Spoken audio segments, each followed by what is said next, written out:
O Mordecai e o Rigby finalmente voltaram depois de quase 10 anos. Porque sim, apenas um show voltou oficialmente com As Fitas Perdidas, se tornando a segunda série do Big Three do Cartoon Network a ganhar um comeback depois de anos. Já saíram 4 episódios completos da série na HBO Max até agora, e eu ainda tô tentando processar o que eu acabei de assistir. Hoje eu vou te explicar como eles se encaixam na cronologia canônica da série, entender o que tem de melhor e pior nesse retorno, e te contar porque tem gente dizendo até que essa nova temporada parece ter sido escrita pelo ChatGPT.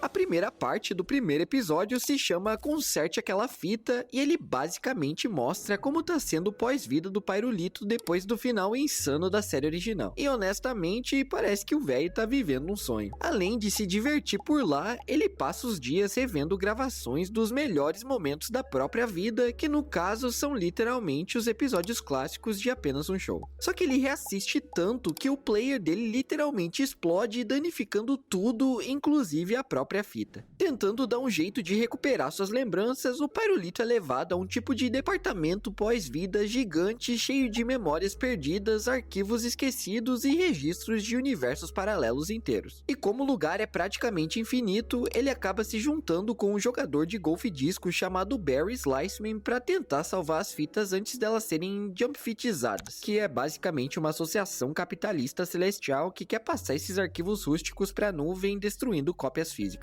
A real é que no fim o Barry se sacrifica, o Pairulito consegue encontrar e recuperar algumas fitas, e o episódio termina deixando muito claro que essa vai ser a ideia principal dessa nova fase da série. Acho que o primeiro ponto que eu consigo sinalizar aqui é que esse episódio deixa muito claro que As Fitas Perdidas não quer apagar o final original da série, como era o medo de algumas pessoas pela internet desde que foi anunciada. Eles encontraram um jeito inteligente de continuar Apenas um Show sem transformar a nova série num reboot genérico feito só por nostalgia. E eu digo isso porque tecnicamente isso aqui é uma continuação, prequel e reboot ao mesmo tempo. A ideia das fitas permite que a série revisite essas histórias perdidas do passado sem precisar fingir que o final original nunca aconteceu. E assim ela espalha eventos episódicos no decorrer de todas as temporadas do show original, o que desde o início abre um jogo bem legalzinho que é tentar entender onde é que cada um desses episódios se encaixam na timeline das 8 temporadas. E óbvio, esse episódio funciona muito mais como um epílogo tardio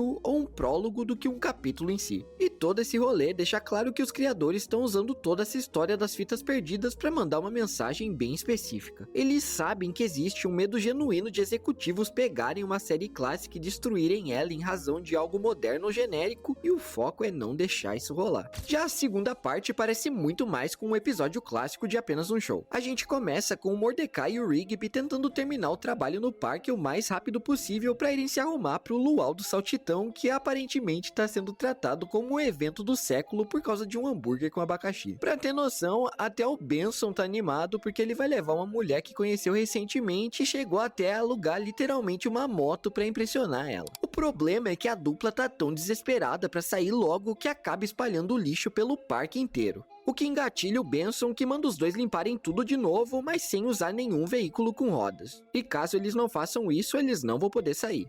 Só que no meio da limpeza infinita, o Mordecai e o Rigby descobrem uma promoção de pudim que dá um aeroskate para quem juntar 600 dessas tampinhas. E como o aeroskate tecnicamente não tem rodas, eles decidem que essa é a solução perfeita. Depois de praticamente assaltarem a lanchonete do parque para conseguir as tampinhas, eles descobrem que o prêmio na verdade era um projeto de aeroskate. E honestamente, isso só deixa eles mais motivados. Os dois literalmente constroem um veículo voador improvisado no meio do parque, o que obviamente chama atenção até do FBI, que pensa que é uma nave alienígena que apareceu na cidade. O resultado é um final com perseguição federal, explosões, o Benson levando a famosa gaiada, o luau completamente destruído e o aeroskate virando lixo. Mas pelo menos eles conseguem comer um hambúrguer. Como eu disse lá no começo, esse episódio tem muita energia clássica de Apenas um Show. Desde os primeiros minutos, ele realmente parece algo que sairia direto das primeiras temporadas da série. Mas na real, eu acho que esse também é o primeiro episódio episódio que mostra as mudanças mais impactantes dessa nova fase, principalmente as trocas de dubladores que já estão causando a Terceira Guerra Mundial na internet. Mas honestamente, esse assunto rende um vídeo inteiro sozinho, então comenta aí se você gostaria de ver sobre isso aqui no canal. Agora, embora a premissa do episódio seja muito divertida e tenha totalmente a cara da série original, eu sinto que os dois primeiros atos dele funcionam legal, enquanto o final é extremamente rushado. Parece que o episódio tenta resolver umas 14 ideias paralelas em um tempo que eles claramente não têm. A trama do FBI, por exemplo, aparece praticamente faltando 2 minutos pro episódio acabar, fazendo a história ter que condensar o aeroskate, o FBI, referências à cultura pop que não levam a lugar nenhum, o encontro do Benson, o luau e a resolução de toda essa trama num único payoff gigante. E sinceramente, em alguns momentos parece mais uma resposta do ChatGPT pedindo pra um prompt juntar 40 ideias diferentes de forma resumida, tá ligado? E cara, o pior é que esse episódio tinha um claro potencial, mas parece que os roteiristas tiveram tantas ideias legais que eles se recusaram a cortar qualquer uma delas. Tipo, a pegadinha do aeroskate falso ocupa muito tempo do episódio, sendo que talvez esse espaço pudesse ter sido usado para desenvolver melhor toda a parte do FBI e transformar o final num caos mais épico e menos corrido. Mas dito tudo isso, eu não achei um episódio ruim nem de longe. Na verdade, é muito divertido voltar para esse universo e rever esses personagens funcionando juntos de novo. Então, apesar dos problemas de pacing, eu acho que qualquer fã antigo vai sair desse episódio com um sorriso no rosto e bem satisfeito. Esse episódio gira em torno da obsessão do Mordecai e do Rigby pelos jogos afiados, que basicamente são reality show onde um monte de adulto fica cortando coisas com facas gigantes como se fosse um esporte profissional. O problema é que eles pararam de trabalhar direito no parque, coisa que o Benson claramente não aceita porque ainda existem responsabilidades básicas naquele lugar, né? A saída dele então é ir atrás das antigas fitas motivacionais do Pyrolito para aprender como lidar com um funcionário incompetente. E o Benson tenta literalmente tudo que ele vê lá. Reforço positivo, mentoria, psicologia reversa, mas nada funciona. Até que ele aprende sobre gamificações e decide usar os próprios jogos afiados como motivação para os dois. Mas o plano perfeito desanda imediatamente porque o Mordecai e o Rigby conseguem ser ruins até nas tarefas mais simples possíveis. E como se isso já não fosse ruim o suficiente, toda essa exposição acaba atraindo os participantes reais dos jogos afiados para o parque, que começam literalmente a fatiar tudo de forma traumática, deixando o Benson em colapso. Vendo aquilo, os amigos então decidem finalmente trabalhar juntos de verdade para resolver a situação.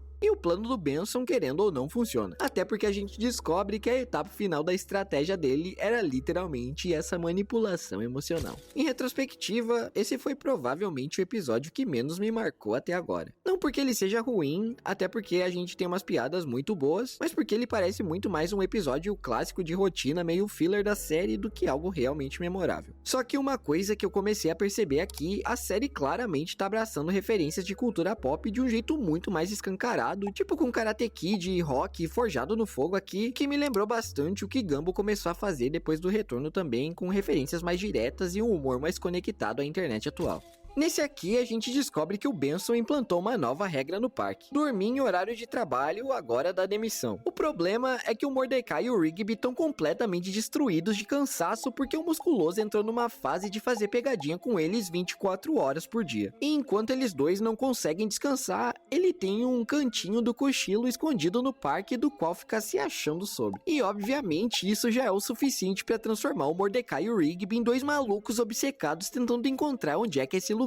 O que não rola de primeira até tentarem com o boca de sacola do fantasmão. Só que quando eles finalmente chegam lá, a cama secreta do Musculoso na verdade funciona como um portal para o mundo dos sonhos, ficando cada vez mais sombrio, bizarro e psicologicamente perturbador conforme eles descem pelos níveis de sonecas lá dentro. Na real, o Musculoso tenta salvar os dois, as coisas vão dando errado, os sonhos começam a colapsar uns nos outros e o episódio fica digno de uma aventura cósmica. No fim, eles conseguem escapar de lá, segundos antes do Benson acabar dormindo e caindo naquele inferno também. E cara, eu preciso dizer que esse foi facilmente o meu episódio favorito da estreia até agora. Desde as piadas no começo até o caos absurdo do final, tudo aqui realmente parece apenas um show funcionando de novo. E acho que esse episódio marca o primeiro momento da temporada onde eu realmente olhei e pensei, bro, parece que eu tô assistindo apenas um show lá de quando eu era criança. E o retorno dessa vibe mais cósmica lembra muito porque a série original era tão diferente das outras animações da época. época. Isso sem contar que foi muito legal rever a química do Musculoso com o Rigby e o Mordecai de novo. E falando nisso, dá pra sentir que a dinâmica entre os personagens continua natural, e pra completar, esse é o capítulo onde a animação tá mais bonita.